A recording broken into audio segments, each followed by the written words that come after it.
찬송가 95장입니다.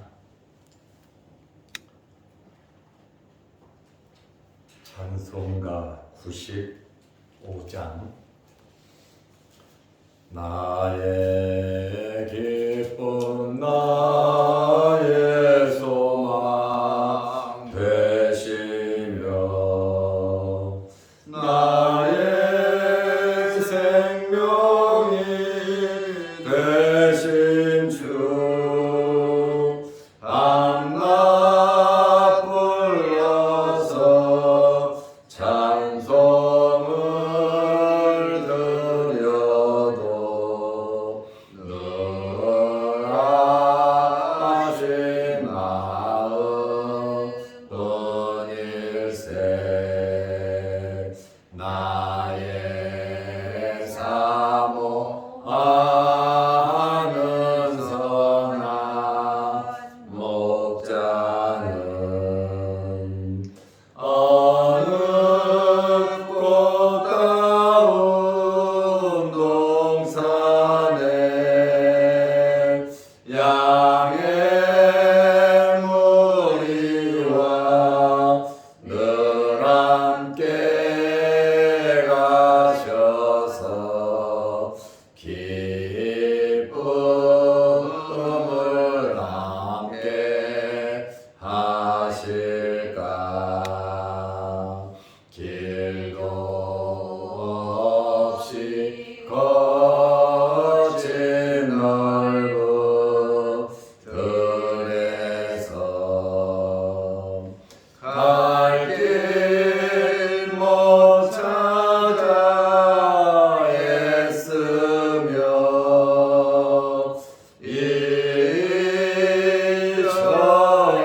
이저리로 헤매는 내 모양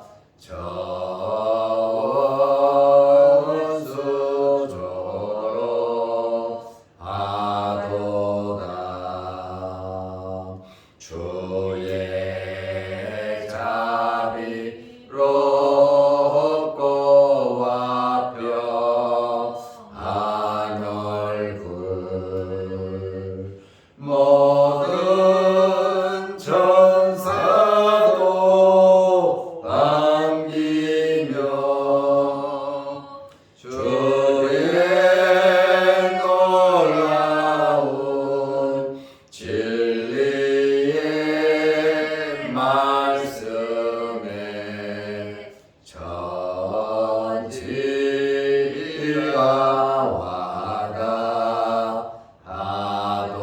와닿하도다. 나의 진정 사모하는 예수님 음성조차도 반갑고 나의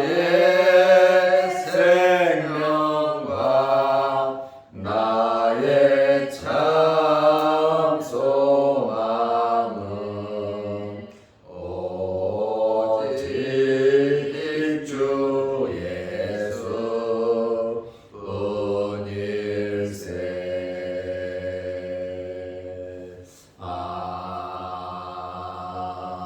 아멘. 사도신경으로 우리의 신앙을 고백하겠습니다.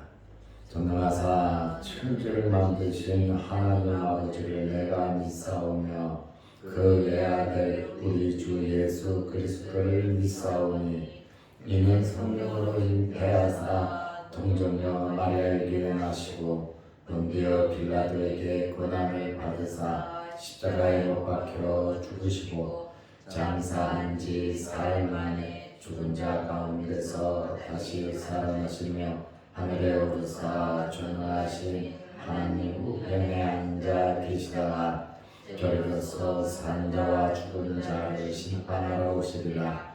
성령을 믿사오며 거룩한 공예와 성도가 서로 교통하는 것과 죄를 사하여 주시는 것과 몸이 다시 사는 것과 영원히 사는 것을 믿사옵나이다. 아멘. 하나님의 말씀 누가복음 7장 18절에서 23절 말씀까지 보겠습니다.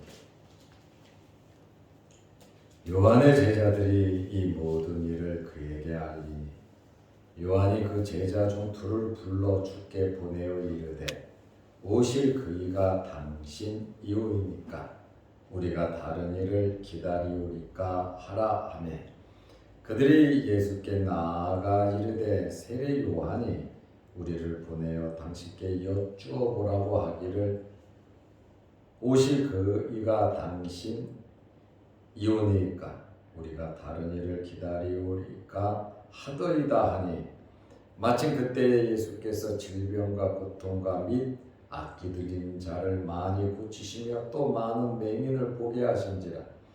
예수께서 대답하여 이르시되 너희가 가서 보고 들은 것을 요한에게 알리되 맹인이 보며 못 걷는 사람이 걸으며 나병 환자가 깨끗함을 받으며 귀먹은 사람이 들으며 죽은 자가 살아나며 가난한 자에게 복음이 전파된다 하라.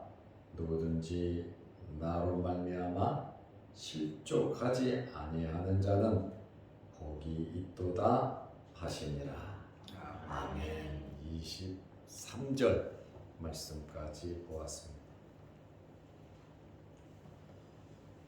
우리가 잘 아는 세례 요한이 감옥에 갇혔습니다.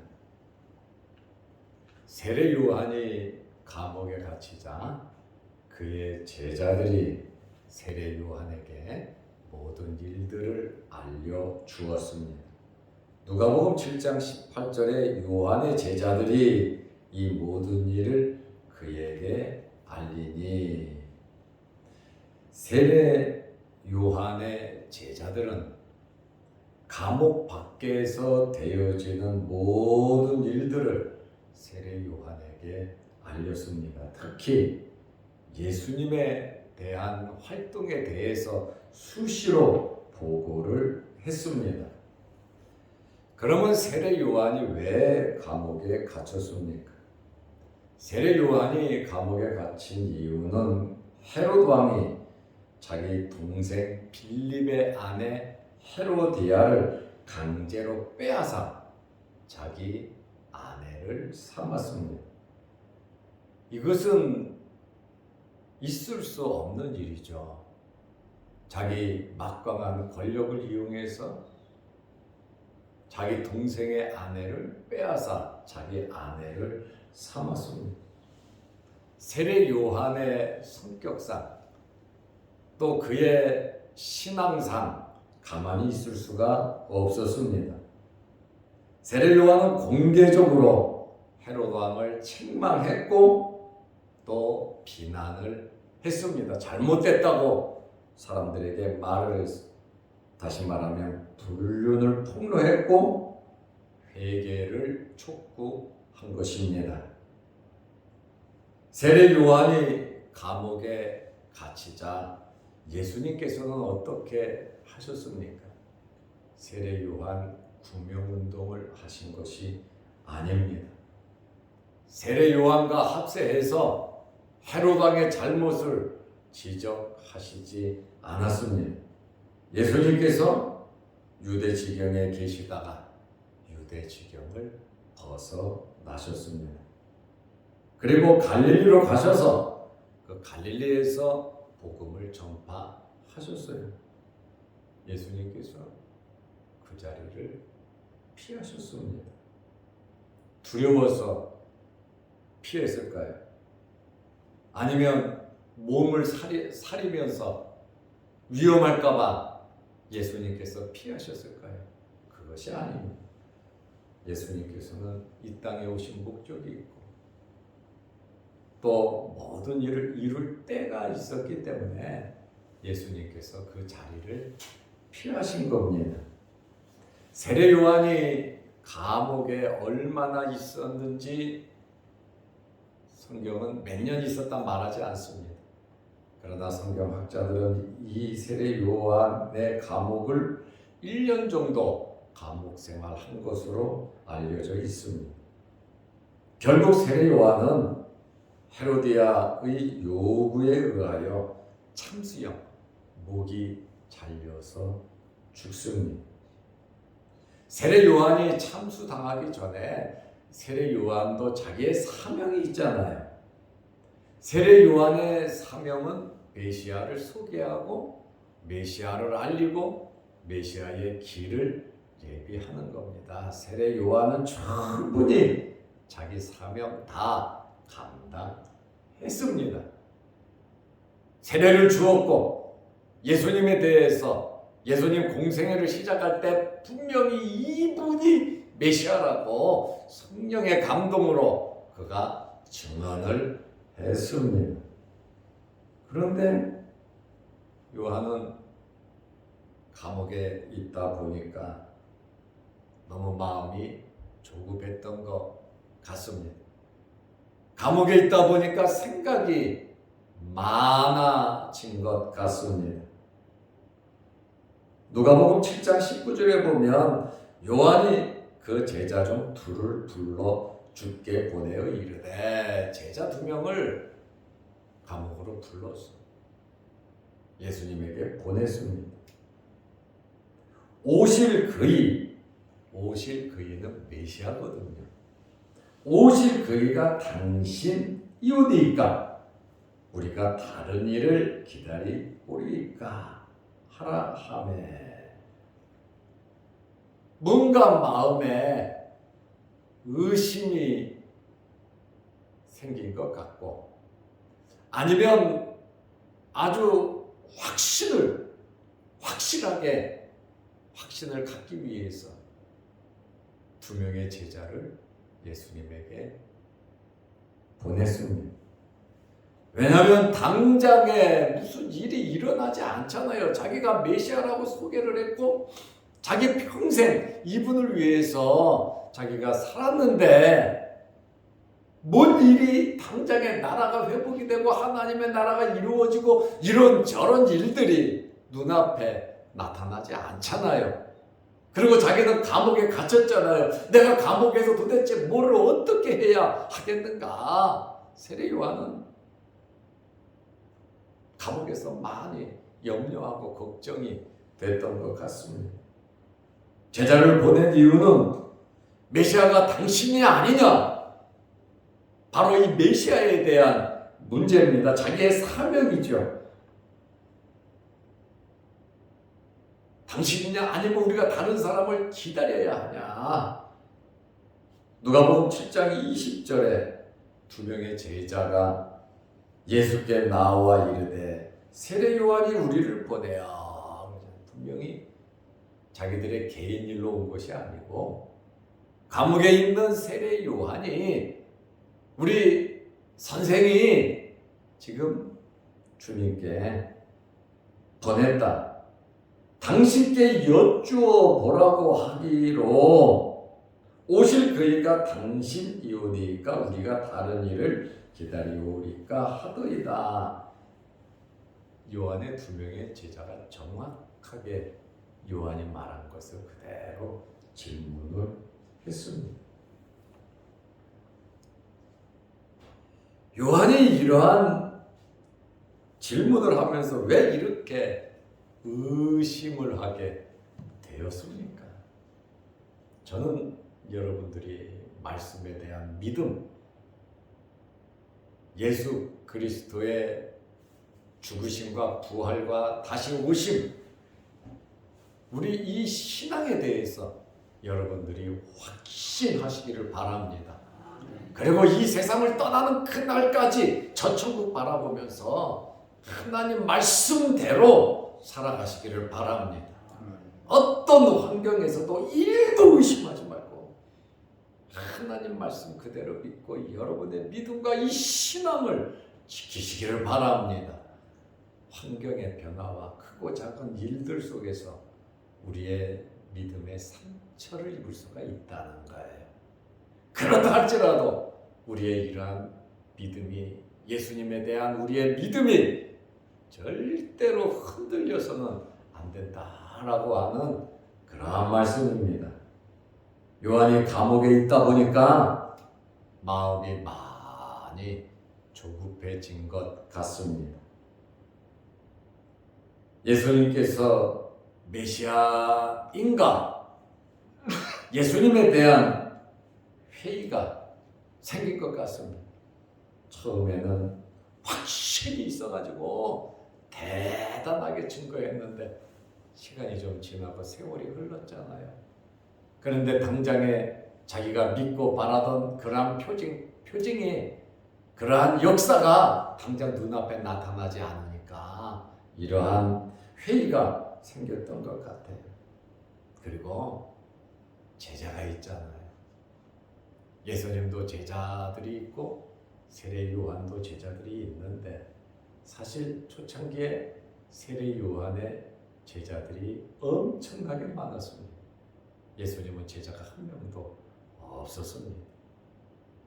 이렇게 제자들이 이런저런 이야기를 한단 말이에요. 금식 문제, 바리새인들도 그 얘기하잖아요. 요한의 제자들과 우리 제자들은 금식하는데 왜 당신들은 먹기를 탐하냐 하면서 이 금식하는 문제, 사모하는 문제, 하나님에 대해서 기도하는 문제, 정말 금식하면서 철저하게 세례 요한의 제자들, 바리새인의 제자들 정말 열정적으로 외식적인 것도 있지만 기도하고 경건 생활을 했어요. 그러나 예수님의 제자들은 그렇지 않았다는 거예요. 그러다 보니까 무슨 메시아의 제자가 저러냐고, 우리가 저분을 증거하고 그 제자들을 보니까 우리만 못하다는 거예요. 그러니 저분이 메시아냐 하면서 자꾸 제자들이 이야기를 하잖아요. 바리새인들도 이야기를 하잖아요. 그리고 제자들끼리 나름대로 경쟁이 없겠습니까? 예수님의 제자보다 요한의 제자가 못해야 되겠는가? 우리가 더 월등하고 우리가 더 낫다. 나름대로 자기가 속한 그룹이 낫다라고 하는 자부심이 있다는 거예요. 바리새인은 바리새인 나름대로, 또 세례 요한의 제자들은 철저하게 금욕하면서 정말 요한의 그 사상을 받아들였거든요. 그런데 예수님의 제자들은 이런 일 저런 일 우리가 많이 겪어서 알잖아요. 십자가 질 때는 다 도망가잖아요. 요한이 감옥에 갇혀도 제자들은 계속 찾아가잖아요. 요한이 목배임을 당해도 제자들이 가서 시체를 가져다가 장례를 치르잖아요. 그러나 예수님의 제자들은 그렇지 않았잖아요. 보니까 마음에 안 든다는 거예요. 우리가 월등한데 어떻게 메시아면 그 제자들이 저렇게 살 수 있냐 이거예요. 이러한 눈에 보이는 그러한 의구심들이 있잖아요. 그것을 제기하고, 또 예수님께서 세례 요한에게 세례를 받았는데 이분이 그 사람인지, 정말 이런저런 소문이 있는데 그분이 정말 나한테 세례 받은 사람인지 한 번 더 이렇게 확인을 하죠. 메시아성에 대한 확실성, 그것을 아마 나름대로 확신을 하기 위해서 물어봤던 것 같습니다. 세례 요한이 초창기에 예수님께서 세례를 받으시고 예수님이 초창기 공생애를 시작할 때에 세례 요한이 뭐라고 선포했습니까? 마태복음 3장 10절에 이미 도끼가 나무 뿌리에 놓였으니 좋은 열매를 맺지 아니하는 나무마다 찍혀 불에 던져지리라. 메시아께서, 예수 그리스도께서 타작마다 키를 가지고 알곡은 창고에, 쭉저기는 꺼지지 않는 불에 집어넣을 이분이 바로 메시아라고 그랬잖아요. 엄청난 심판을 기대하며 저분이 오셨으니 이제 악한 자들은 심판받을 것이다.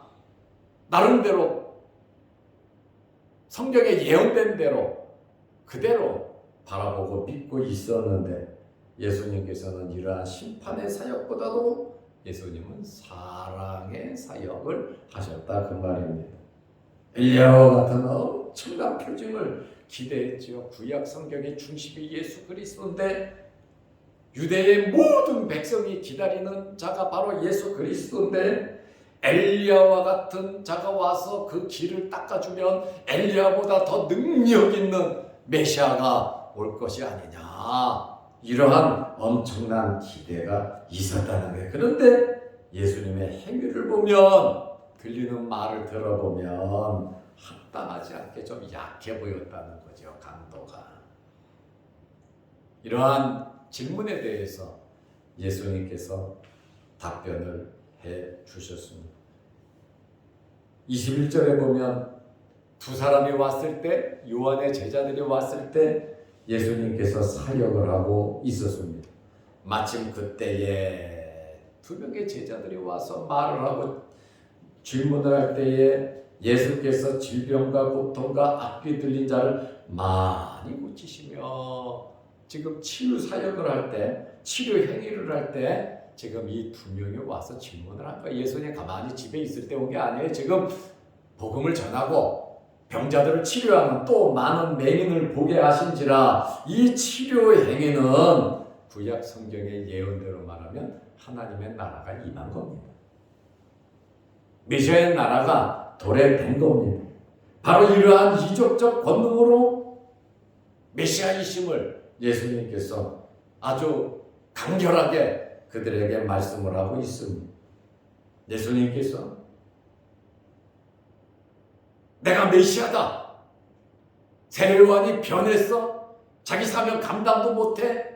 왜 영적으로 그래? 왜 알아보지도 못해? 그가 세례요한이야? 예수님께서 기분 나빠질 수도 있고, 예수님이 보냈는데 어떻게 처음에는 증거하고 이제는 의심을 하면서 제자들을 보내서 그입니까? 다른 일을 기다려야 합니까? 예수님 입장에서 보면 기분 나쁘실 수도 있어요. 보내서 사명을 줬는데 메시아, 내가 메시아라고 말을 하고 책망하거나 변호하지 않으시고 예수님께서는 온화한 마음으로 사역을 통해서 있는 그것으로 예수님께서 말씀을 하셨습니다. 예수님같이 이런 여유로운 마음이 있으시기를 바랍니다. 세례요한은 굉장히 조급했잖아요. 조급하면 실수합니다. 흔들립니다.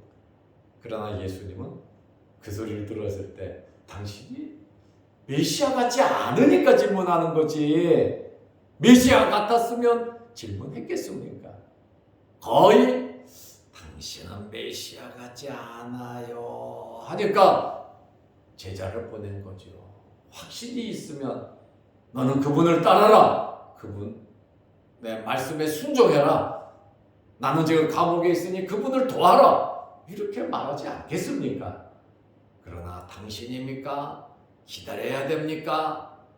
이러한 말을 할 때에 예수님께서는 지금 보고 들은 거를 요한에게 알려라. 있는 그대로 요한에게 알리라는 거예요.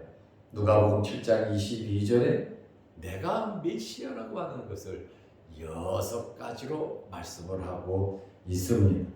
예수께서 대답하여 이르시되 대답은 해야 될 거 아니에요. 그 질문에 답을 말해야 될 거 아닙니까? 너희가 가서 보고 들은 것을 요한에게 알리되. 이 말이 뭡니까? 요한이 이 말을 하면 알 것이다. 그 말이에요.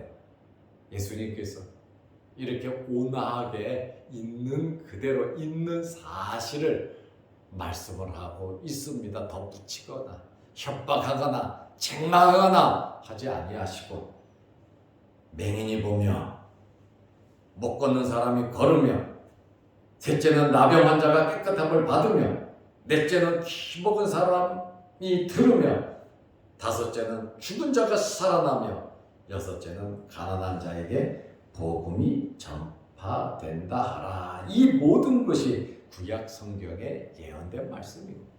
메시아가 오면 이러한 역사가 나타날 것을 이미 구약 성경에 예언되어 있는 그것을 그대로 말을 해라. 의심하면서 질문했지만 예수님께서 혈기 부리고 감정으로 대답하지 아니하고 구약 성경에 있는 메시아성에 대해서 요한에게 가서 니들 본 사실을 이야기해라. 첫째 맹인이 보고, 둘째 못 보는 사람이 걷고, 셋째 나병 환자가 깨끗해지고, 넷째 귀 먹은 사람이 듣고, 다섯째 죽은 자가 살아나고, 여섯째 가난한 자에게 복음이 전파된다고 하라. 그러시고 예수님께서 뭐든지 요한도 포함된 거죠.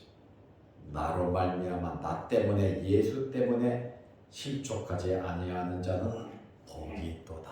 그러니까 실족하지 말라는, 제가 처음에 흔들리지 말라는 것은 여러분이 실족하지 말라는 이야기입니다. 이 실족이라고 하는 말은 습관 달리조라는 헬라어인데 걸려서 넘어뜨리다, 걸려 넘어지다, 함정에 빠지다 라고 하는 그 뜻입니다. 미끼를 놓은 덫에 걸려든 것을 바로 실족한 거예요. 사탄이 만든 덫에 걸리면 안 된다는 거예요. 믿음이 흔들리지 말라는 그러한 말씀이에요. 이런 저런 환경으로 인해서 예수 그리스도를 믿는 그 믿음에서 떨어지지 말라고 하는, 떨어지는 것이 바로 실족하는 거예요. 실족이란 죄를 범하는 겁니다. 실족하지 아니하는 자는 복이 있다. 여기 복은 하나님의 나라가 임하는 복, 영원한 복을 의미하고 있습니다. 예수님 때문에 영광이 되시기를 바랍니다. 예수님 때문에 잘 되시기를 바랍니다. 예수님 때문에 실족하고 예수님 때문에 잘못되면 안 된다. 실족하지 아니하는 자가 복이 있다. 그래요. 이 말씀은 예수 그리스도를 생명의 주로 끊임없이 믿으라는 것이, 의심하지 말고 사역을 감당하라. 지금 말하라. 오늘 세례 요한이 한 이러한 질문을 보면서 우리의 삶 속에 이런저런 많은 환경이 있지만 이런 경험 저런 경험 좋습니다. 그러나 믿음에서 벗어난, 의심하는 우리의 기본 신앙이 흔들리는 그러한 일이 없도록 말씀으로 만족하고 말씀대로 살고 말씀의 역사가 여러분에게 꼭 이루어지시기를 바랍니다. 기도하겠습니다. 하나님 아버지, 오늘 이 새벽에도 우리를 주의 전으로 불러주심을 감사합니다.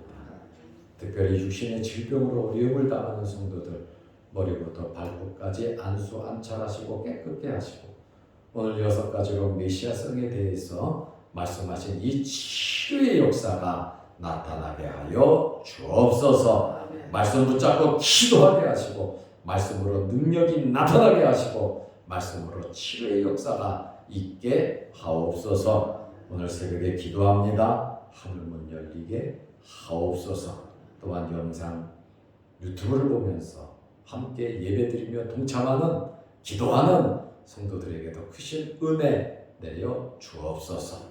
오늘 이 새벽에 하늘문 열리게 하시고 하나님의 응답을 받는 영적인 성숙함이 있는 시간이 되게 하옵소서. 예수님의 이름으로 기도드리옵나이다. 아멘. 하늘에 계신 우리 아버지여, 이름이 거룩히 여김을 받으시오며 나라 임하옵시며 뜻이 하늘에서 이룬 것 같이 땅에서도 이루어지이다.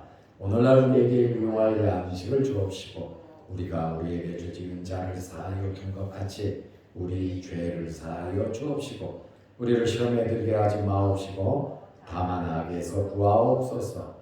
대개 나라와 권세와 영광이 아버지께 영원히 있사옵나이다. 아멘. 자유롭게 기도하시기 바랍니다.